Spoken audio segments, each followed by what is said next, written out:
Perfection आपल्या हातात नाही, सिन्सिअरिटी आपल्या हातात आहे, जी आपण 100% देऊ शकतो.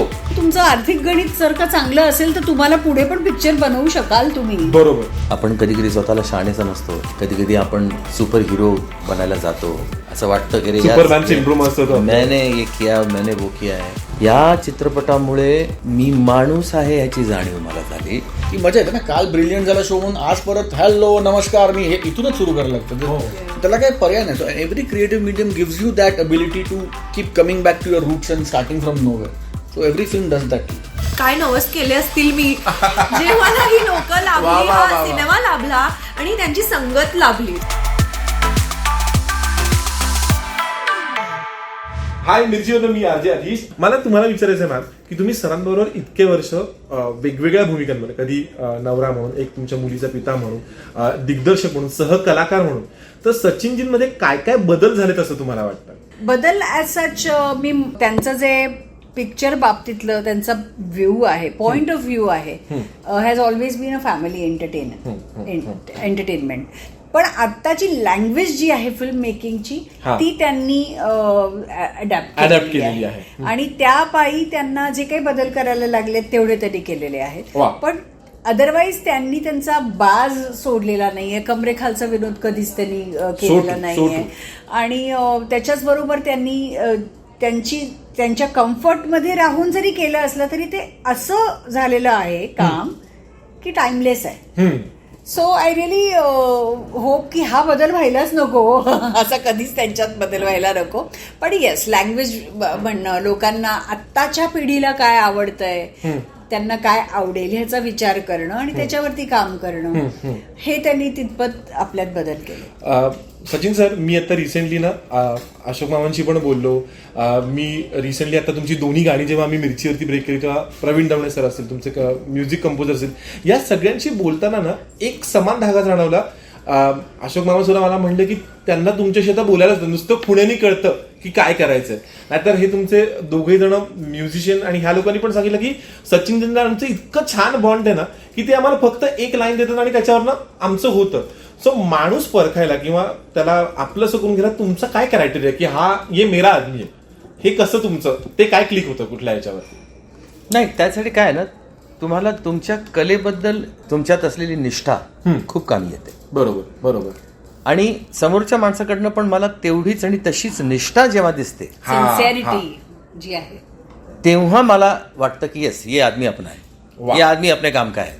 मग ते कुठलंही काम असू दे. हा, मग ते कुठलंही असू दे काम. काय परफेक्शन आपल्या हातात नाही, सिन्सिअरिटी आपल्या हातात आहे, जी आपण 100% देऊ शकतो किंवा त्याहून थोडीशी जास्त पण देऊ शकतो. कळलं? परफेक्शन म्हणजे नो मॅन इज परफेक्ट ना. सांग, कोण आहे परफेक्ट? कोणीच नाही. परफेक्ट असं एकच आहे, तो गणपती बाप्पा. त्याच्याशिवाय दुसरा परफेक्ट कोणीच नाही का? पण ती जी सिन्सिअरिटी मला ज्या माणसाकडनं जर मिळाली तर मग त्याच्याहून जास्त काय, म्हणजे कधी कधी तो चुकेल सुद्धा, but that does not mean that he is insincere. चुकेन तर मी पण ना, I am also human being. बरोबर. ह्याचा अर्थ असा नाही की मी सिन्सिअर नाहीये. बरोबर. मी ताबडतोब माझी चूक सुधारू शकतो किंवा सुधारली पाहिजे. बरोबर. असं आहे. मला प्रत्येक जेव्हा मी कोणतेही फिल्म माझ्याकडे गप्पा मारायला तेव्हा मला एक प्रश्न काय विचारायचं वाटतं की अनेकदा ना जेव्हा आपण या सिनेमा मेकिंगच्या प्रोसेसमध्ये असतो, अनेक गोष्टी आपल्याला एकमेकांच्या बोलायला राहून जातात की अरे यांनी हे छान केलं होतं, त्यांनी ते करायचं राहून गेलं, तर हे अप्रिसिएशन करायचं राहून गेलं. सो असं एखाद्या तुमच्या टीम मेंबरपैकी एखादी कोणती भावना तुमची बोलायची राहिली असेल दोघांकडनं, तर कुठला तो मेंबर आहे आणि त्याला काय सांगावं राहिलेलं आहे या नाही? मला डेफिनेटली माझ्या कुठल्याही मेंबरला काहीही सांगायचं राहिलं नाही. वा वा वा वा वा वा. कारण मी फक्त शब्दांनी बोलत नाही, वा. व्यक्त करण्याची माझी पद्धत वेगळी आहे. आणि ती पद्धत म्हणजे प्रेम आणि आपुलकी. वा. त्याच्यामुळे मला काहीच शिल्लक नाही आहे माझ्या टीमला सांगण्याचं, बोलण्याचं. आणि त्यांच्याबरोबर त्यांना काय हवं काय नको ह्याच्यावरचं आमचं जे लक्ष, आमच्याबरोबर आमची फॅमिली, हेमल पण मला मुलीसारखी, स्वप्नील पण मुलासारखाच, तर त्यांनी दोघांनी मिळून सुद्धा आमची साथ देणं, आम्हाला मदत करणं, या सगळ्या गोष्टींमध्ये इतरांची काळजी घेण्याकरता त्यामुळे ना मला एकट्याला काही करायची गरजच नाही लागली. म्हणजे ही सगळी आता मुलं मोठी झाली. आता श्रिया तरी या पिक्चरमध्ये नाही आहे, पण ती स्वतः बिझी आहे स्वतःच्या कामामध्ये. मग तिने काय केलं, या पिक्चरच्या मार्केटिंगला तिने इतकी मदत केली, म्हणजे डिजिटल मार्केटिंग म्हणा तुम्ही किंवा हे Creative social media strategies चं म्हणा, करा, किंवा social हे सगळं तिने बसून सगळ्या गोष्टी आखून. आणि तिने आजकाल काय केलंय, पुश केलं आम्हाला खूप. हा, खूप आणि push ह्या केलं. बाबतीत आम्हाला काही माहिती नव्हतं, पण तिने आणि स्वप्नीलनी आम्हाला खूप पुश केलं की नाही, दिस इज द वे. आता तुमचा तो जमाना जो होता तो आता वेगळा झालेला आहे. तुमचं लास्ट मूवीपेक्षा आता तुमचं digital promotion is, you have no idea की काय चाललंय. तर त्याच्या दोघांनी मला असं पुश केलं आणि ते मी घेतलं. मारा धक्का मारा, मी आहे तुमचाच आहे, मारा, तुम्ही म्हणाल ते करतो. तुम्ही म्हणाल ते करतो. परवाचा एक छोटासा किस्सा सांगतो की सगळी टीम घरी आली होती, कारण मी माझं DI बघून वगैरे अंधेरीतच होतो, त्यामुळे मी ऑफिसला जीवला जाणं मला थोडंसं गैरसोयीचं झालं. म्हणून म्हटलं घरीच भेटूया. पण आले सगळे, मी आलो आणि ती पटकन येऊन, मी आहे उभा तिथे, तिचं ते तिच्या डोक्यात तेवढं नाही आले, ती पटकन माझ्या खुर्चीत बसली आहे. बस मी दुसरी माझी छोटी खुर्ची घेतली, त्याच्यावर बसलो. तर ती बोलता बोलता म्हणाली, त्यांनी माझ्याकडे बघितलं, ती म्हणाली, dad you want to sit here? नको, बसा हवं तर. म्हणजे नाही, आता तुलाच बसायचंय, तू बस. वा वा, कळलं तुला? कळलं. आय फील व्हेरी फॉर्च्युनेट की मी माझ्या खुर्चीत माझ्या मुलीला बसताना मी स्वतः पाहू शकतो. इतर लोकांच्या नशिबात कदाचित नसतं ते. बरोबर बरोबर बरोबर. Are you getting my point? Yes yes. खुर्चीत बसतात पण ते त्यांना पाहायला मिळत नाही. सो बाकीच्या लोकांना सांगण्याचं राहून गेलं असं आजही लीडर जे आहेत ते काम करेस्तोवर लीडर आहेत. ते सगळ्यांच्या बरोबरीने जेव्हा काम करतात, त्यांना काम करून घेण्यासाठी those qualities he needs to have the command over the entire team. केवढी लोक असतात, पण पिक्चर संपल्यानंतर मात्र ते त्यांच्यातलेच होतात आणि त्यांच्याशी गप्पा गोष्टी सगळ्यांना ते वाटतं की हा आपलाच कुणीतरी, अगदी आपला आहे. बॉस जरी असला तरी हा आपलाच आहे. आणि त्यांनी संपल्यानंतर पण सगळ्यांना 2 वेळेला त्यांनी सगळ्यांना संबोधित केलं. तर त्यावेळेला पण सगळ्यांनी त्यांचं लक्ष देऊन ऐकलं आणि त्याच्यात त्यांना कळलं की आपलं महत्व किती आहे या माणसाला. आणि हे त्यांनी ते जाणवून दिलं. म्हणजे सांगताना असं झालं की प्रत्येकाला वाटलं, येस मैंने इसमें ये किया है, ये मेरे वजह से हुआ है, असं त्यांनी त्यांच्या बोलण्यातनं प्रत्येकाला एक ते मिळालं. So I feel it's always a collaborative effort, film making. So it is not a one man's job at all. Not at all. But you require a leader for sure. आणि एक डिरेक्शनने जायला, आणि लीडर पण एकच असावं. 2-2, 3-3 leader आले तर गेलं कामात. तसं नको. बरोबर. पण काम तुम्हाला सगळ्यांबरोबर करायचं आहे, सगळ्यांकडनं काम काढून घ्यायचं आहे, आपल्या मर्जीनुसार कुठे अलाइन करायचंय, कसं अलाइन करायचंय. परफेक्शनच्या पण लेवल्स वेगवेगळ्या आहेत ना. कुठली लेवल तुम्हाला पाहिजे ती तुम्हाला ठरवलं पाहिजे. As a leader it is your job to decide upon. आणि विथ दॅट ओनली मला प्रश्न एक विचारायचा होता की काही डिरेक्टर असं असतात की जे ऍक्टरला करून देतात की हा तू करता रे, मेरे को जब लगेगा तो मैं कट बोलूंगा. आणि काही लोक असतात की तू मला सांग तू कुठे येणार आहेस, काय करणार आहेस, तसा हिशोबाने करूया. So which kind of a director you are? I tell them where to go. कुठे उभं राहायचं, कुठून यायचं, या क्षणाला या डायलॉगला उठायचं, इथे जायचं, इथे, आणि मग या पर्टिक्युलर पोर्शनला टर्न करायचंय तुला. या सगळ्या गोष्टी मी आखलेल्या असतात. Choreography of the scene, because I am a choreographer also ना. करेक्ट. प्रत्येकाची मेथड असते ना, तर ती मेथड आहे, but it's not methodical. Within that जर का कोणाला काही वाटलं की हे चेंज मी असं करू का, तर त्यांची फ्रेम, त्यांचं एडिटिंग त्यांच्या डोक्यात असतं ना. Because he has to look over everything. त्यांना सगळंच बघायला लागतं. मग तुम्ही जर का इथे जाणार असाल पण त्याचं फ्रेमिंग मध्ये तुमचा तिथे शॉर्ट पडू शकणार नसेल आणि मराठी पिक्चरच्या आर्थिक गणितात ते बसणार नसेल, तर काय करणार? कारण शेवटी तुमचं आर्थिक गणित जर का चांगलं असेल तर तुम्हाला पुढे पण पिक्चर बनवू शकाल तुम्ही. बरोबर. त्याचं काय जे सगळंच आपलं कशाची खात्री असते का मला सांगा. नाही. आपण सगळं छान सुंदर करतो पण त्याची खात्री आहे का. तर ती खात्री मनाला जरी असली तरी एक गणित असेल तर ते असावं, त्या व्यवस्थित त्या बजेटच्या बाहेर जाण्यासारखं काही नसावं. एखाद्या दिवशी एखादा सीन मागे पडला, असे प्रत्येक दिवशी एक एक सीन जर का ओव्हर जायला लागले तर तुमचं at the end of the day दिवसांचं गणित बिघडतं आणि सगळंच बिघडतं मग त्याच्या पुढे. So true. मला असं एक कायम विचारावं असं वाटतं की प्रत्येक सिनेमा एक माणूस म्हणून आपल्याला काही ना काहीतरी देत असतो. सो नवरा माझा नवसाचा 2 यांनी माणूस म्हणून तुम्हाला दोघांना काय काय दिलं? मी आधी सांगते, आमची देवावरती श्रद्धा आहेच, प्रश्नच नाही. पण ह्या चित्रपटात मात्र एक माणूस म्हणून आम्हाला देवानी इतका भरभरून आशीर्वाद वेगळ्या पद्धतीने दिला. We don't want to disclose everything but we have had strong connections. म्हणजे यांचं तर वेगळ्या लेवलचं कनेक्शन होतं. आणि मला पण करता करता काही काही शॉर्ट्समध्ये असं झालं की ॲज आय फेल्ट इट. म्हणजे तेव्हा मला कळलं की ओ माय गॉड, आपल्याबरोबर सतत सदैव बाजूला असणारी न दिसणारी अशी गणेशाची मूर्ती किंवा गणेशाचं रूप आहे जे आपल्या सगळ्या ह्याच्यामध्ये आहे आणि आपण कोणीही नाही आहोत.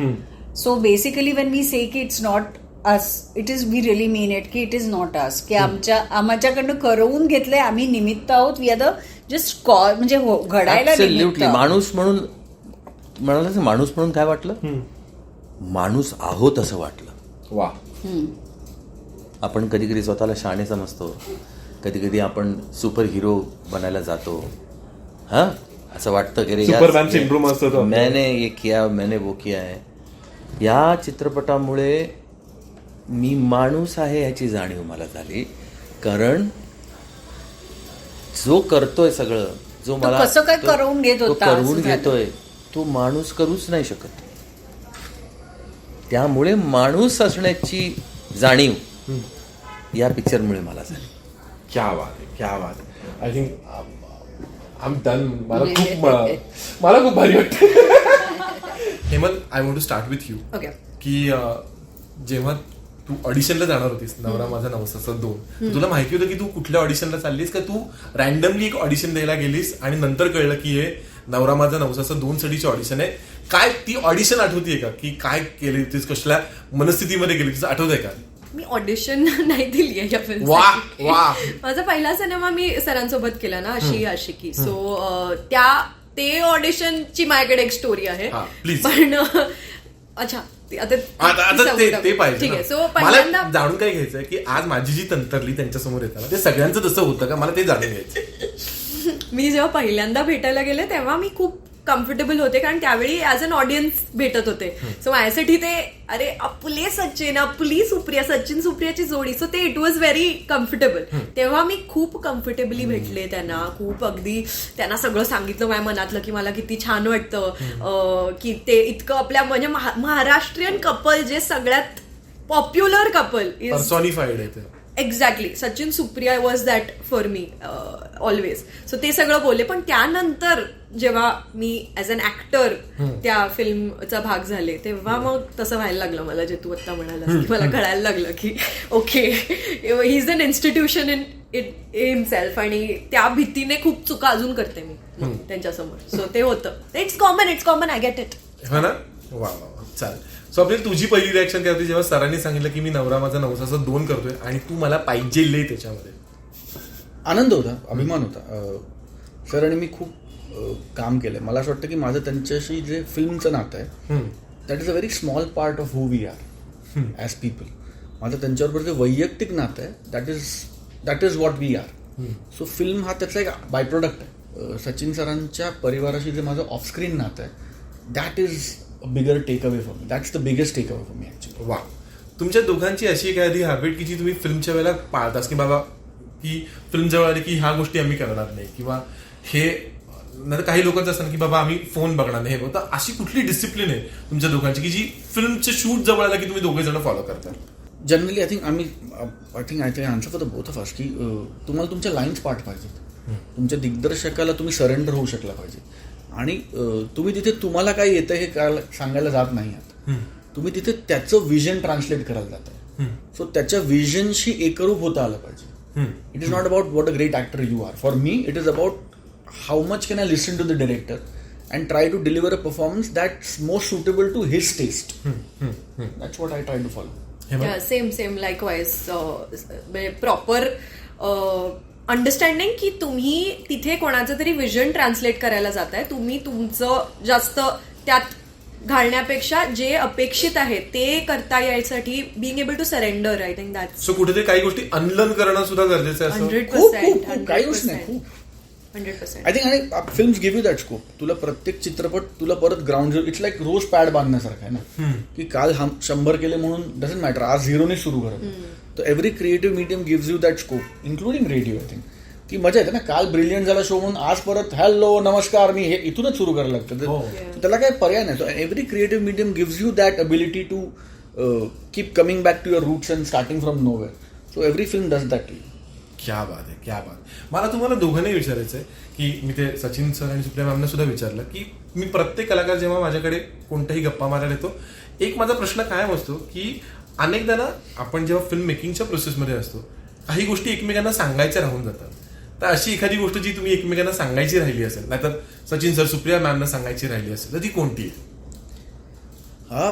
मी अनेकदा हे सांगितलं अनेक ठिकाणी, पण मला असं वाटतं की जेव्हा तुम्ही सचिन सरांकडे बघता किंवा सचिन सुप्रियाकडे बघता ॲज अ प्लेयर, आता कधी कधी काय होतं, आपलीच माणसं आहेत ना, तर आपण त्यांचं कौतुक केलं, ते आमचं कौतुक करतात, आम्ही त्यांचं कौतुक करतो. लोकांना वाटतं अरे ते ठीक आहे रे, आपसात कौतुक करतात. पण if you look at his body of work as an outsider, की सचिन पिळगावकर या माणसाने काय केलंय, इट इज अनफॅथमेबल. त्यांचं बॉडी ऑफ वर्क, त्यांचं काम, काय काय केलं त्या माणसाने, म्हणजे यू कॅनॉट इमॅजिन की अरे सरांचं आहे, अरे ते त्यांचं आहे. So or Sachin Supriya has a pair, so much that they have done and given to the industry. I think मला त्या दोघांनाही सांगायचं दॅट दे रॉक स्टार्स, आणि दॅट ते म्हणजे काय म्हटलं, आम्ही घरची माणसं आहोत, त्यामुळे आमचं प्रेम आणि हे आहेच. पण ऑब्जेक्टिव्हली जेव्हा तुम्ही बघता त्यांच्या अचिव्हमेंटकडे, तर तुम्हाला असं वाटतं की वा व्हॉट अ लाईफ. आणि तू बरोबर म्हणलास की शूटिंग करताना कधी कधी ते निघून जातं. You are with each other, you are playing your characters, so तुम्ही त्यात असता. पण promotions is a good time actually to realise that. At least माझ्यासाठी आता जे काही प्रमोशन्स चालल्यात, मला त्यात अजून जास्ती रिअलाइज होतंय की मी किती लकी आहे की मला इतक्या मोठमोठ्या लोकांबरोबर त्यांच्या बाजूला उभे राहून काम करता आलं. सो आता जिथे आम्ही जातोय प्रमोशन्सला, the kind of love that people shower on not just Sachin sir, Supriya ma'am, but even Swapnil, it's insane. मला असं वाटतं वाव, म्हणजे यार ह्या लोकांबरोबर मी बसून जेवते. आणि त्यावेळी I am not thinking, but this is, I know this, मला हे माहिती आहे की ह्या प्रकारचं, पण त्यांनी इतकं मला आपलंसं केलंय की you know how it is, you forget यार, then they become your people. Then now for me he Swapnil, for me Sachin sir, Supriya, they are like my people now. पण when you go out there आणि तुम्ही बघता काय प्रकारचं प्रेम, काय प्रकारचा reception मिळतो त्यांना, तुम्हाला बघून इतकं हंबल फील होतं. मला असं म्हणजे फील होतं की काय नवस केले असतील मी, जे मला ही लोक लाभली, हा सिनेमा लाभला आणि त्यांची संगत लाभली. सो प्रमोशन्सच्या वेळी ते it's observing, it's sinking in for me. तुम्ही दोघं जण इतके भरभरून बोलताय त्यांच्याकडनं. ॲज अ कपल म्हणून ते एक आहेत असं मला वाटतं. सो ॲज अ कपल म्हणून त्यांच्याकडनं काय शिकायला पाहिजे की जे तुमच्याही कपलमध्ये रिअल लाईफमध्ये घ्यायला पाहिजे? खूप गोष्टी शिकण्यासारख्या. आय थिंक त्यांच्याकडनं शिकण्याचे how they respect each other space, हे फार कमाल, आउटस्टँडिंग. माझ्याकडे खूप आन्सर्स आहेत. I try to break it down. So Sachin सरांची जी क्वालिटी मला खूप आवडते, which works very well as a partner, is की ते कधीही ऑफेन्स घेत नाहीत. त्यांना कळतंय की ही जी माझी 5 टाळकी आहेत, हे मला माझ्या प्रेमापोटीच सांगणार. सो तुम्ही त्यांना काहीही सांगा. तसंच सुप्रिया मॅम जेव्हा त्यांना काहीही सांगतात, ही इज सो रिसेप्टिव्ह. मला असं वाटतं एका गुड पार्टनरमध्ये, मुलांमध्ये हे पाहिजे, मुलांनो ऐका, बायको सांगते तर ते चांगल्यासाठीच असतं. सो ते आणि ना, तू रौनकचा राग सगळ्यांवर का काढते? I was expecting keep it to your guy ना. स्वप्नीलचं कमबॅक मी खूप एक्सपेक्ट करतो. पण ऐकतो, फक्त अशीच अपेक्षा आहे की तो ऐकत राहू दे असंच. Raunak, this is exclusively for you, others could just take the headphones off this line. आणि सुप्रिया मॅमचं म्हणजे why they work as a couple, कारण Supriya ma'am doesn't give up on him, और किती काही झालं, she is constantly there. She is the biggest support system he has. Biggest cheerleader. या biggest cheerleader also. म्हणजे ते असं आहे की त्या सांगतील त्यांना हे अहो हे नका करू, पण जर कोणी दुसरे येऊन सांगलं पहिला तलवार काढून त्याच वेळ hello who are you, how do you talk like that, असं. म्हणजे that is so cute. I think every relationship should have that. वा. आणि लास्ट क्वेश्चन की ॲज अ माणूस म्हणून तुम्ही दोघं जण या प्रोसेसमधून काय शिकलाय? मी पहिला अरे यार मला विचार करायचं होतं, तू आधी सांग. No, I think every film enriches you. Every film makes you learn something new, unlearn something. या फिल्मकडनं मी हे शिकलो की ज्या पॅशननी सिनेमा बनवला जातो ती पॅशन त्या सिनेमाच्या आउटपुटला खूप मॅटर करते. Great script, great technical team, great content, फक्त सगळे बॉक्सेस टिक करून क्रिएटिव्ह गोष्ट नाही बनवू शकत. There has to be a soul in it. आणि if the soul is in the right place ना, मग बाकीचे बॉक्सेस 19-20 टिक झाले तरी निघून जातं, because your soul is in the right place. So माझ्यासाठी या चित्रपटाने मला शिकवलं की तुमचा सोल करेक्ट ठिकाणी बसला पाहिजे. वो अगर ज्याला आपण म्हणून ती गोटी फिट झाली ना, वो गोटी अगर फिट हो गई ना तो फिर everything else falls in place.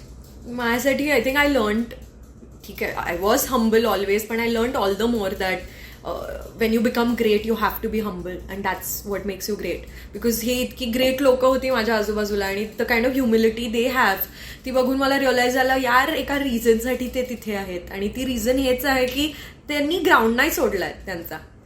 Swapnil असो, Swapnil is so loving towards every one on set, सगळ्यांना स्पेशल फील करतो. सचिन सर सगळ्यांचे ओपिनियन्स घेतात. त्यांना जसं मी म्हणलं ते ही डझंट टेक ऑफेन्स. त्यांना माहितीये तुम्ही प्रेमापोटी बोलताय त्यांच्याशी. सो तुम्ही that's why you know Sachin sir is so evergreen. ते दर जनरेशन प्रमाणे ते अडॅप्ट करतात आणि he takes what the generation has to offer and he makes it his. आणि सुप्रिया मॅमच्याकडनं पण if you have also interviewed you know इतक्या चाइल्ड लाईक आहेत त्या, तुम्हाला वाटतच नाही की star. And I think she is charm personified. या सुप्रिया इज चार्म पर्सॉनिफाईड. किती चार्म आहे आणि किती खरेपणा. म्हणजे she is one of very few people जी इतकी निखळ माणसंच नाही राहिली. त्या निखळ जशा आहेत तशा आहेत. So rare in today's day and age. So true. आणि मलाही हे जाणवलं, म्हणजे त्यांच्या त्या याच्यामध्ये काही डिमिनर नाही, काही स्टान्स नाही, काही शी सो रिअल. मला जे एक जाणवलं, एक ते म्हणजे जसं तू म्हणलास सुप्रिया मॅमचं आणि सचिन सरांची जी नजर आहे ना, मला असं वाटलं की ते माझ्या इथे बघतात. म्हणजे ते इथून गेलं आणि मला असं झालं की हा माणूस ना आपल्याला बघतोय आतून आणि त्यामुळे आपण त्याला फेक नाही करू शकत. He can see through you. He can see through. So amazing.